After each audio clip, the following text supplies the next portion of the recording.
I am 73 years old, and I am about to tell you something that might upset you.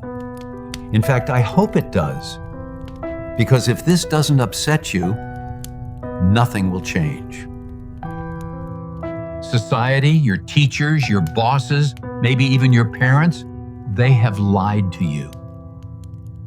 They told you that wealth is something you accumulate, something you stack in a bank account, and something you work 50 years to build so that one day you can rest.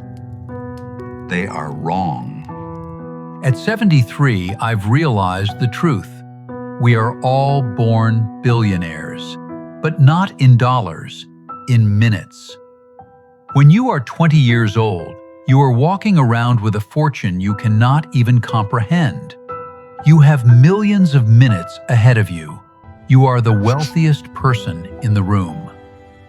But the cruel joke of the universe is that time is the only currency where you don't get a bank statement. If you lost $1,000 today, you'd be furious. You'd call the bank. You'd file a report. But you lose hours every single day to scrolling, to worrying, to doing things you hate, and you don't even blink. The thing about this currency is there are no refunds. I spent 50 years trying to trade my time for money, grinding, sweating, stressing, only to realize at the very end I was trying to buy back the very thing I gave away for cheap. We live our lives in the someday trap. Someday I'll travel. Someday I'll write that book. Someday I'll tell her how I feel. We treat time as if it is a renewable resource. We act as if there is an infinite supply in the warehouse. I remember my 30s. I was ambitious. I remember sitting in boardrooms, tapping my pen against the table, checking my watch. I was wishing the hour would pass so I could get to the next meeting, the next deal. Think about that tragedy. I was wishing my life away, hoping for my own time to vanish for a future that hadn't happened yet. We convince ourselves that life begins after the promotion, after the mortgage is paid. But life isn't what happens after. Life is what's happening while you're making those plans. Money is just a ghost we chase to feel secure. But let me tell you from experience, security is an illusion. You can have $1 million and your heart can still stop on a random Tuesday morning. Let me tell you about the most expensive deal I ever made. It wasn't a stock trade. It was a Tuesday afternoon in 1988.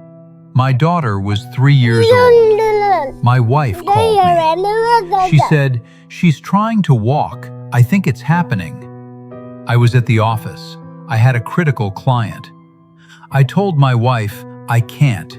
I have to close this." I stayed. I closed the deal. I made the firm a lot of money that day. That bonus probably paid for a new car. But I missed it. I missed the first time my daughter stood on her own 2 feet. And here is the brutal truth. The money I made, spent on things that are now in a landfill. But that Tuesday afternoon, it's gone. That is the exchange rate of your life.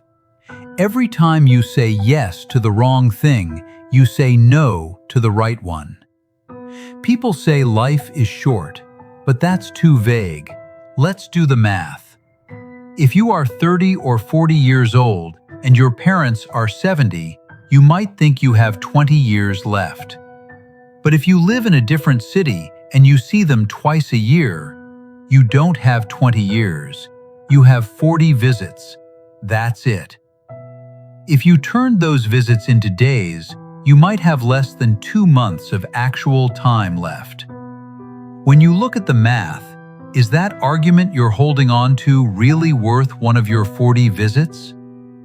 We are like travelers who think we have a full tank of gas, ignoring the blinking light on the dashboard. I have buried friends who died with millions in the bank, titans of industry. But I sat by their bedsides, and not a single one of them talked about their portfolios.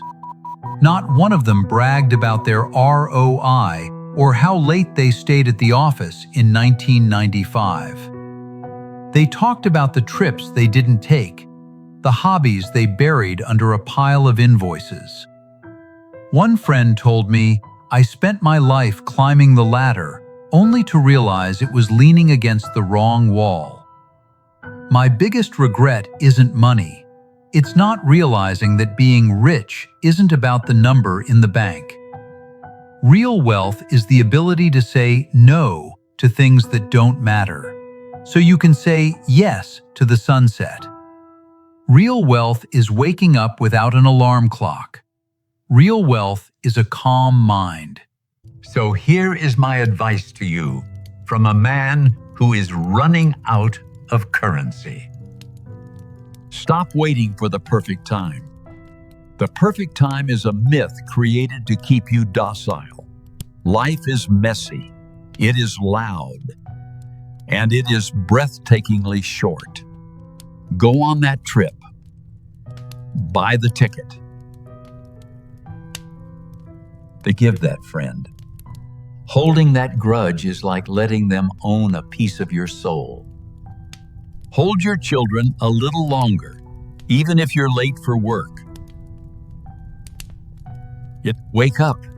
The clock is ticking. You are a billionaire today. The question is, what are you going to do with your fortune?